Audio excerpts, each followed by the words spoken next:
My liewe broers en susters, ek het 'n woord wat die Here werklik vir my dring om aan julle oor te bring.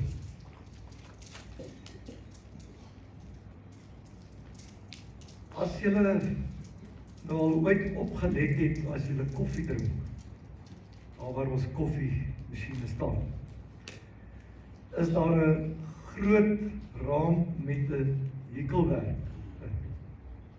met 'n spesifieke Bybelvers, wat die Here 'n hele klomp jare terug vir ons gegee het, en dat Marie al die moeite gedoen het om te hekel en vir ons te raam.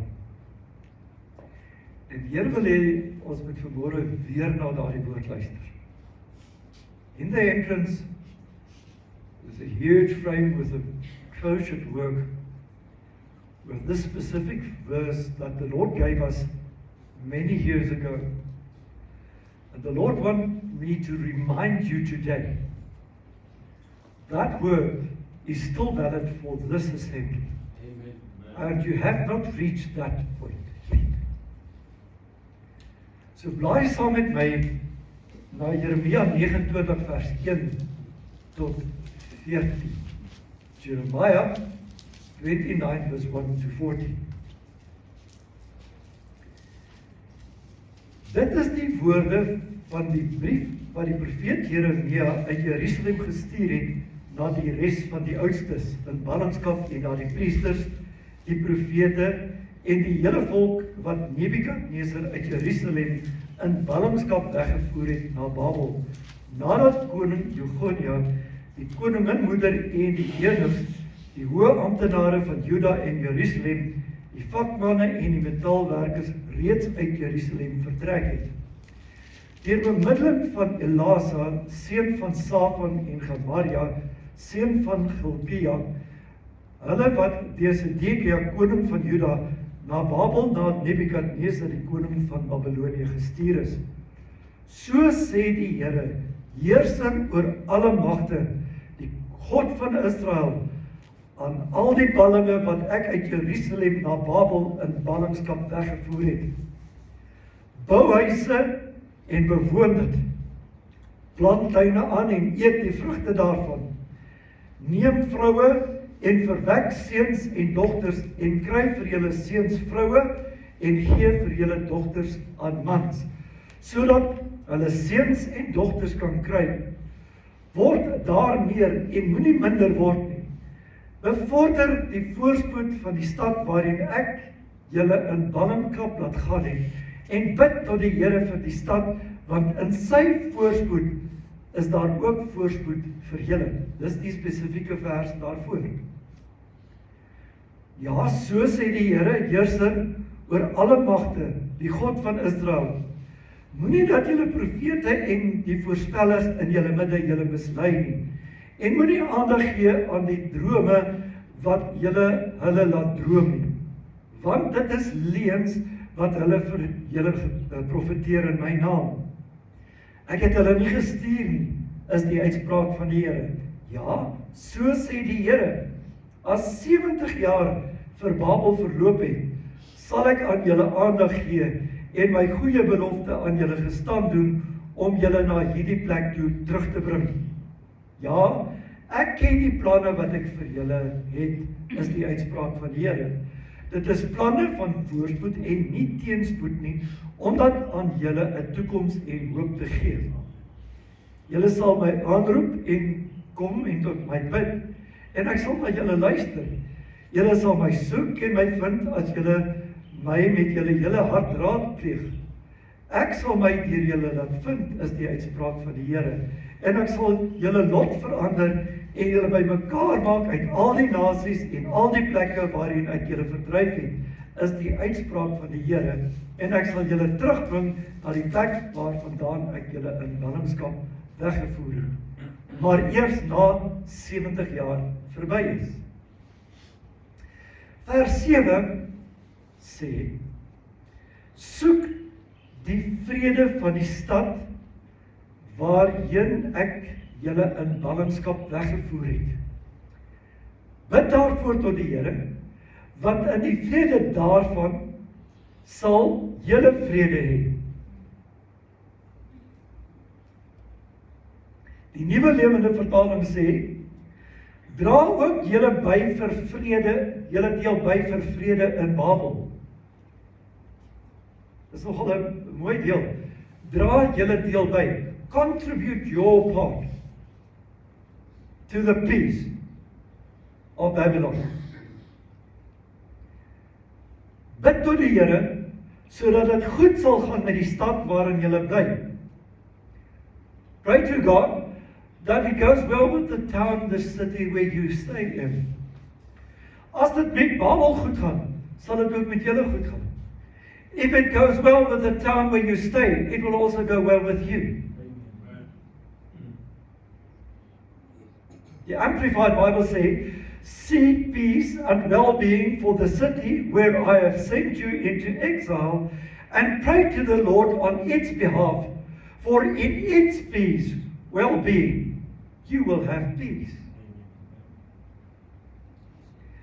Dis 'n skrif wat ek dink mens sy hele verwysingsraamwerk verander.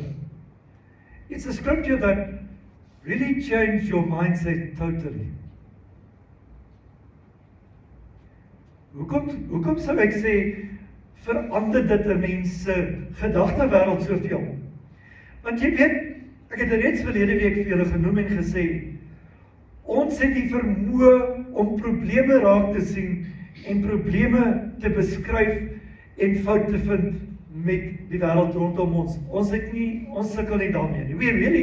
We really don't have trouble to see all that is wrong in the world around us. We can describe it and we can condemn it very well. Yes. Ek dink as ons mooi gaan sit en dink, selfs aan wat jy miskien net sê Vrydag, Saterdag en vanoggend al gedoen het, what you did on Friday, Saturday and this morning. How well you could describe what is wrong. Hoe goed ons kan beskryf wat verkeerd is, wat ons verkeerd sien, en wat fout is met die wêreld rondom ons. En dit het te doen met alle aspekte van ons lewens. It has to do with every aspect of our lives. It doesn't only touch on political stuff, it touches so much more. Die aanslag wat die kerkwêreld en ons ook as gelowiges het is gewoonlik om alles in die sterkste terme moontlik te veroordeel. The take we usually have on what happens around us from the church and from believers' side is usually to condemn everything in the strongest terms that we can find. We can even sometimes, try to arrange some boycott or, ons probeer 'n teenstand of moenie nou meer dit koop nie, of moenie nou meer daarna toe gaan nie, of moenie dit doen nie. Selfs dit kan ons in die kerkwêreld relatief goed probeer en goed doen. We can condemn very easily. And usually, if we pray, we also want to pray God's damnation over everything that we see. Wanneer ons bid, dan hoop ons dat die Here uit die hemele uit weerligstrale stuur en alles met swaal en vuur brand. Come on. That's usually what we do. En as ons die sondaar sien, as ons dronk mense sien, as ons dwelmslawe sien, dan half is dit in ons gedagte van hierdie ding van, ja, jy's op pad hel toe. When we see a drunkard or a drug addict, in our minds we many times think, oh, you are on your way to hell, and I'm going to heaven.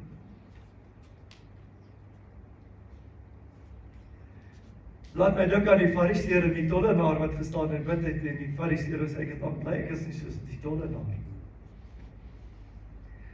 On the other hand, what we usually then do is, on the other side, we retract ourselves from our communities. Ons onttrek ons van ons gemeenskappe en ons weef onsself toe in 'n kokon waar ons het ons versus hulle. It's us against them. Us, the church believers, against the world and the sinners. Hier is ons by die kerk en ons kokon by mekaar en daar's die wêreld daar buite en mag met hulle gebeur wat die Bybel sê met sulke mense gebeur. Hallo?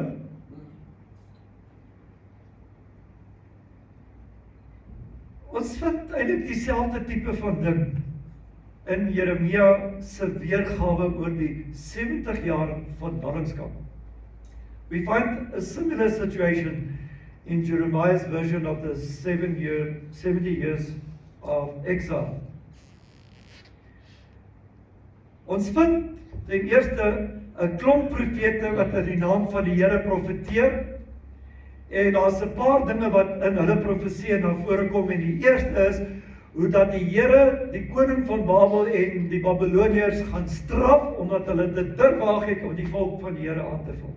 First of all these prophets are prophesying about how God is going to condemn and punish the king, Nebuchadnezzar and the Babylonians, for they dared to touch the people of God. En die tweede ding is hulle profeteer net welvaart vir Israel. They just proclaim wealth to Israel. En is dit nie so nie? Ons kry die ouens wat in die kerk saam kook en dan profeteer ons die hele dag vir mekaar net voorspoed en whatever. Is dit nie so nie? We get so many churches where people just get together and it's just wealth being prophesied all the time as if people will never get sick and never struggle. Wat baie interessant is dat hierdie profete het in die naam van die Here geprofeteer. It's very interesting. Those prophets prophesied in the name of the Lord. They said, the Lord said that to them. And that the Lord told them that they will soon be set free. Hulle sal gou verlos word. As ek dit kan deurtrek na hedendaagse narratief toe, dan is dit die wegraping gaan September maand wees. If I can draw it to today's narrative, mostly in the church it will be the rapture will take place by about September, October. Want die meeste mense profeteer, die Here kom, kyk al hierdie goeders is tekens van die eindtye, kyk op, die Here gaan nou kom. Look up in the sky, it's the rapture. All these are signs of God's second coming. Just, all of them are going to hell and we are going to be taken up into heaven.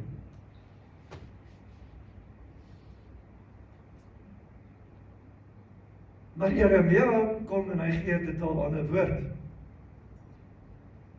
En dit is nie dat ek nie glo in die wederkoms van die Here nie, is nie dat ek nie glo in die wegraping nie. It's not that I don't believe in the second coming of Christ or the rapture or that. Maar ek het al baie keer in my lewe gehoor van die Here kom nou hierdie jaar. I've heard so many times that this is the year that the Lord is coming. Hoe dit ook al sy Jeremia 'n ander woord, hy sê vir hulle, luister, die Here sê, ek moet vir julle sê, julle gaan vir 70 jaar lank hier bly.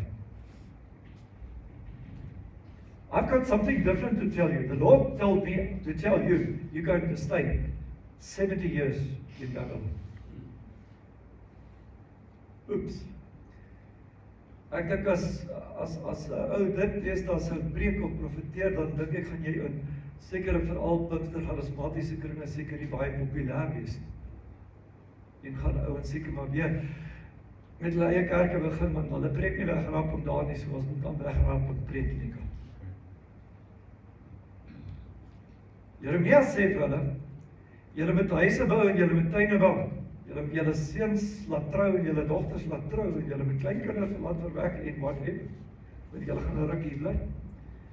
He tells them, you better start building houses, you better start gardening, you better give your sons out to marriage, your daughters to marry, and you better let them have children. Because, yeah, you're going to stay a while. Toe ek hierdie goed lees, toe dink ek so baie keer aan Christene, En jy hoor baie keer jong welmenende Christene wat dan vir jou sal sê, dit al vir my gesê, pastoor, ons gaan nie kinders kry nie. Hoekom nie?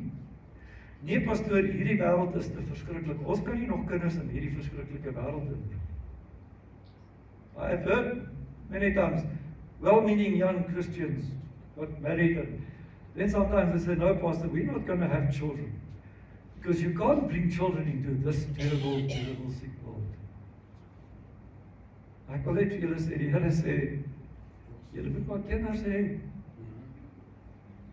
Julle gaan dankie wees.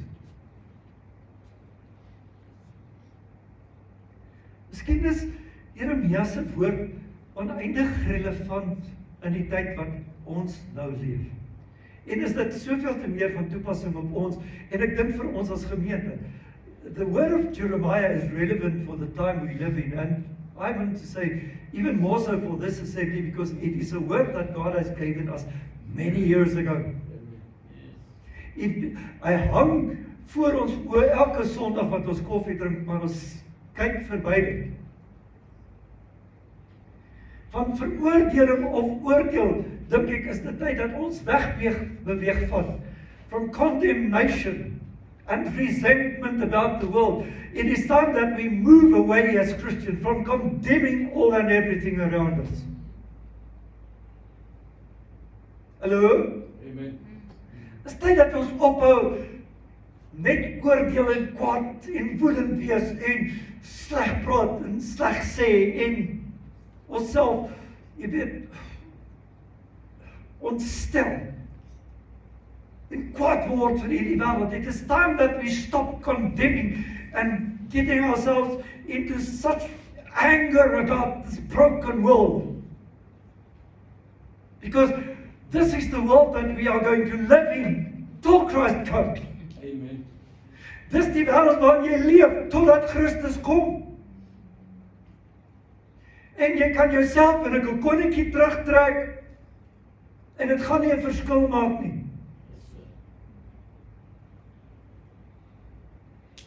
Ek dink dit is tyd dat ons op die plek kom, dat ons ophou oordeel, maar dat ons eerder begin streef na die vrede en die voorspoed van die gemeenskap waarbinne ons onsself bevind.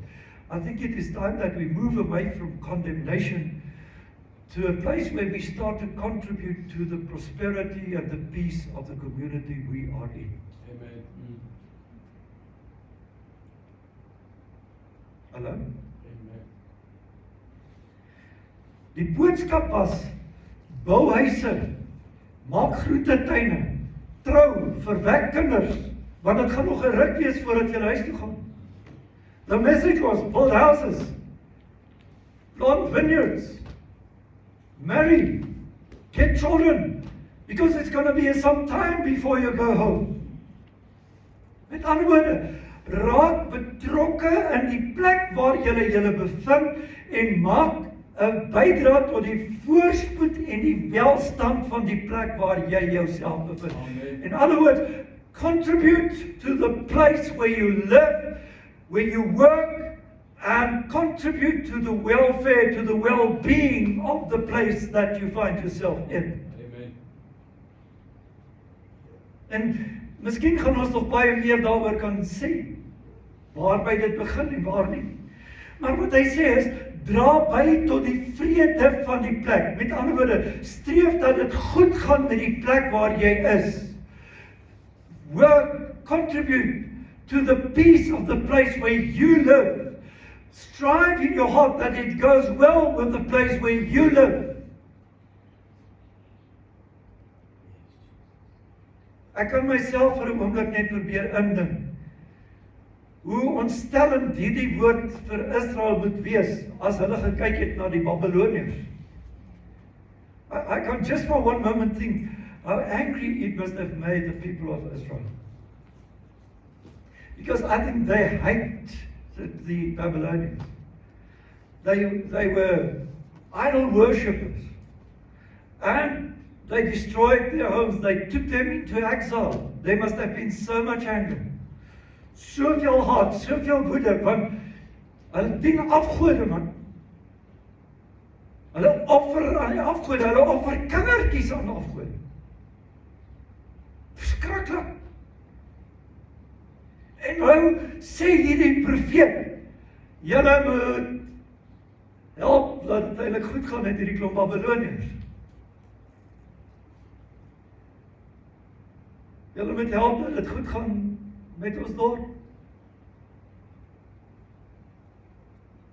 Hey,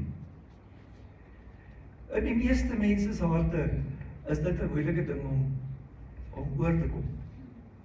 In most people's heart, this is something difficult to accept, that I should contribute in some way to improve the place where I live.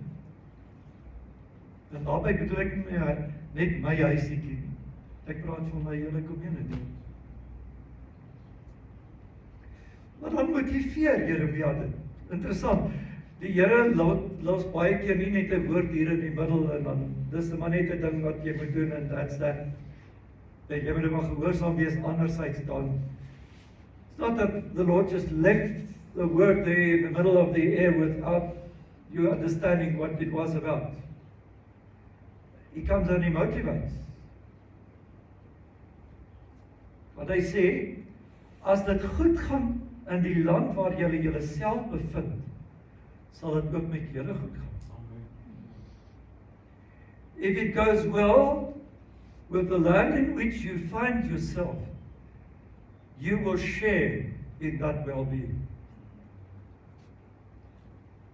Amen. Okay. Kom aan. As dit goed gaan in die omgewing waarin jy woon, gaan dit ook goed gaan met jou. As dit sleg gaan in die omgewing waarin jy woon, omdat jy dit veroordeel en die sleg daarop toewens, gaan jy ook deel aan die sleg. If you desire the well-being of the area that you stay in, you are going to share in that well-being. But if you only wish to see condemnation and the bad about the world or the area that you live in, you are also going to share in that destruction and bad. Amen. The lack of peace you will also have. Jy sê dat is so, dat het in jou omgewing gaan sleg gaan, en dit net aan jou kolletjie gaan goed gaan. It doesn't work like that.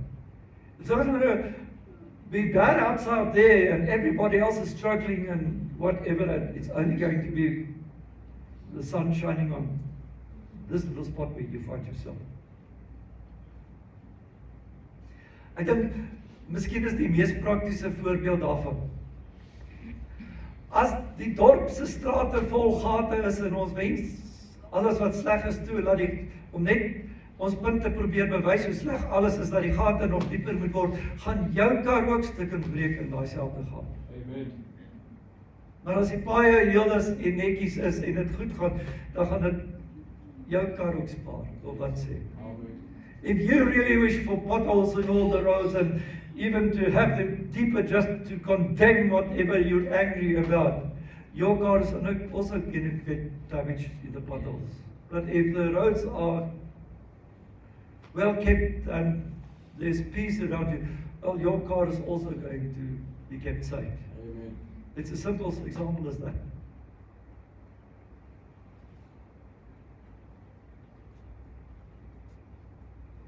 Jy sien, wat 'n mens moet versigtig voor wees, dink ek ook is, dat dit nie baie keer net gaan oor my eie selfsugtige motivering, waarom ek nou eintlik halfwel betrokke raak en besig wees nie. It shouldn't be out of selfish motives, but it should be because I really desire to expand the kingdom of God. Yes. It is not so much about me as it is about the kingdom of God. Amen. Gaan oor die koninkryk van God wat uitgebrei word. Want as die vrede van God daar buite is, dan gaan dit met ons almal goed, en die koninkryk van God is nie net my eie rykdom. Ek dink hier vat baie in die kerkwêreld mis, want die meeste mense wil net prosperity rondom 'n individuele ou hê. So many times churches miss because they only want individual prosperity for a person becoming rich and having nice cars and houses. It's not what it is about, it's about the kingdom of God. Amen. Aan die einde is dit seker nie moeilik om te verstaan. As dit sou sleg gaan met Babylonië, sou dit sleg gaan met die mense van Israel. If it didn't go well with Babylon, it would, the people of Israel would also have suffered. Yes. It's just logical. Maar aan die ander kant is net so belangrik, as dit met Babylonië, ten spyte daarvan dat hulle afgodsdienaars is en wat ook al hulle is, maar as dit met hulle sou goed gaan, sou dit met die mense van Israel ook goed gaan. So, if the other side of the coin is true, that if it went well with the Babylonians, it would have also went well with the people of Israel.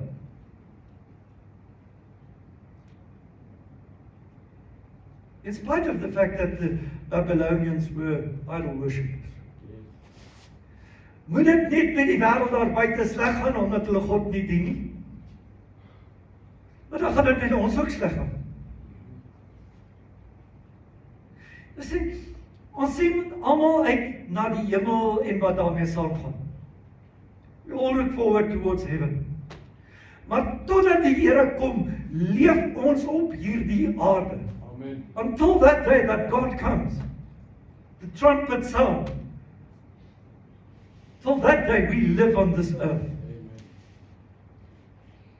And so dat dit hierdie aarde sleg gaan, gaan dit met ons ook sleg gaan. If things really go bad with this world, then it's also going to be bad with us. We are also going to suffer. Come on. Nou, ek weet nie van jou, as ek moet kies tussen goed gaan en sleg gaan met my, weet ek wat ek gaan kies. If I have to choose between it going well with me and going bad with me, I know what I'm going to choose. Yes. Maar ja, die meeste Christene wens dit gaan sleg. Maar dis wat die mense op die wêreld daar buite wens. Kan ek julle bietjie skok?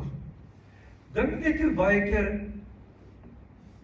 mense se gebede as hulle bid vir die wêreld rondom hulle self intersessie doen, hoe baie keer bid hulle nie iets slegs eerder op mense af as iets goeds op mense af. En ek sien julle vra ons. Here, ons kom teen hierdie plek, ons bid dat hierdie ouens. Partykeer, ek het al gehoor van mense bid dat daai persoon moet ernstig siek word sodat hy kan besef hy het God nodig. Many times, even in prayer and intercession, we pray something bad about somebody. As I said, I heard when people pray, well, Lord, let that person become extremely sick so that he can meet you. And we've got scripture sometimes for that.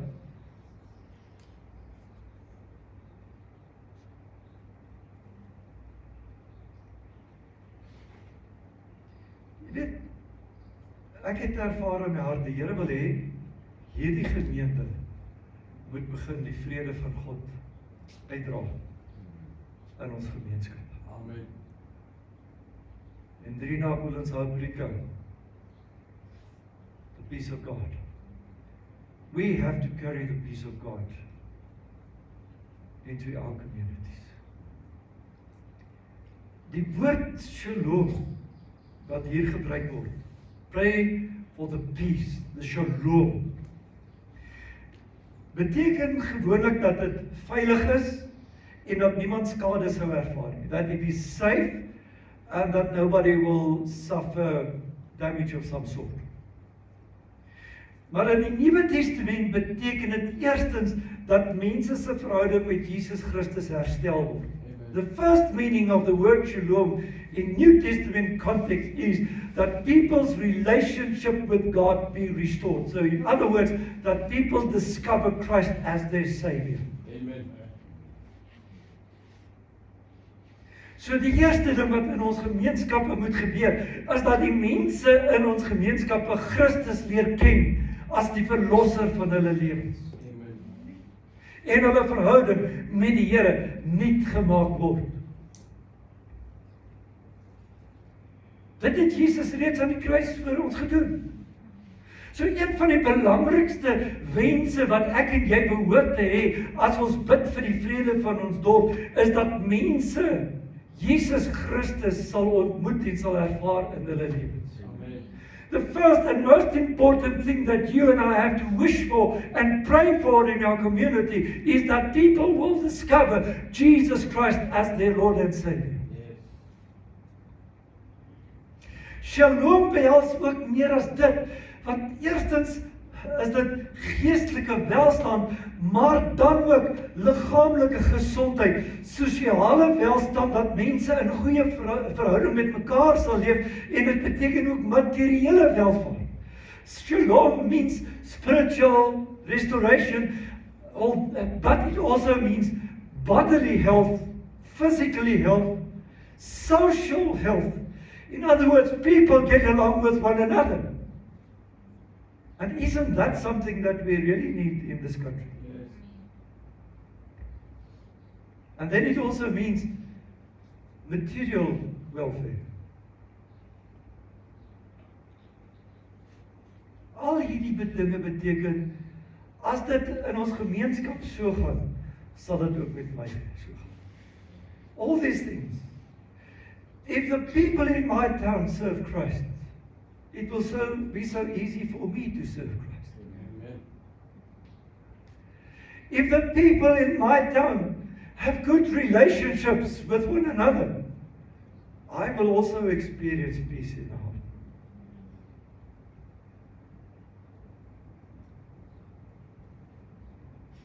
As dit goed gaan, as die besighede in my dorp uitbrei en dit gaan goed met hulle, gaan dit met my ook goed gaan. If the businesses in my town are doing well and are growing, I will also experience that growth in myself.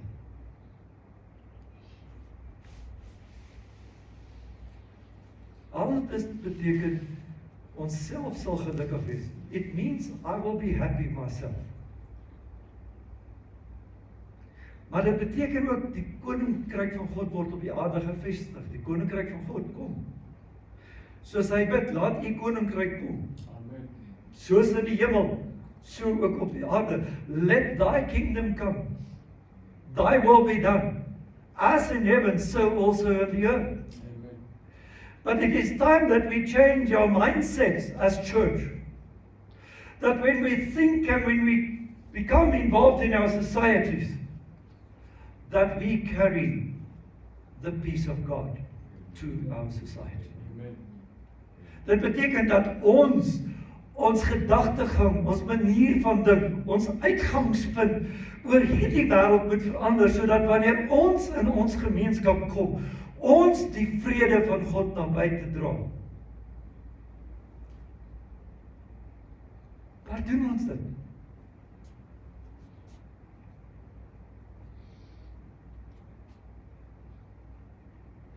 Ek wil vir jou vra, doen jy dit? Jy dink miskien jy doen dit, maar ek wil vir jou vra, doen jy dit werklik? Hoeveel van die vrede van die Here dra jy na buite?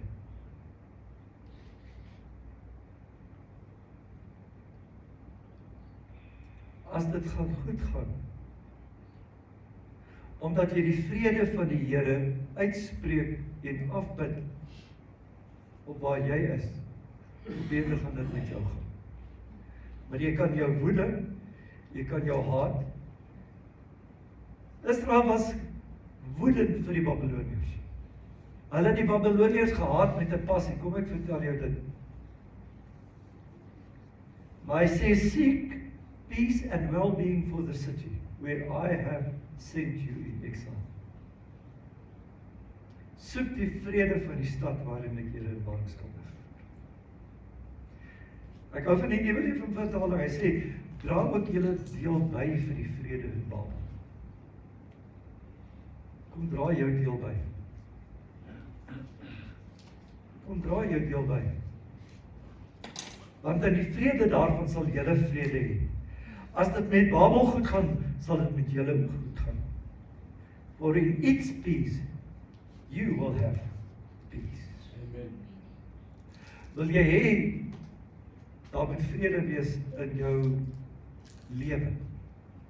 begin die vrede van die Here naby te dra.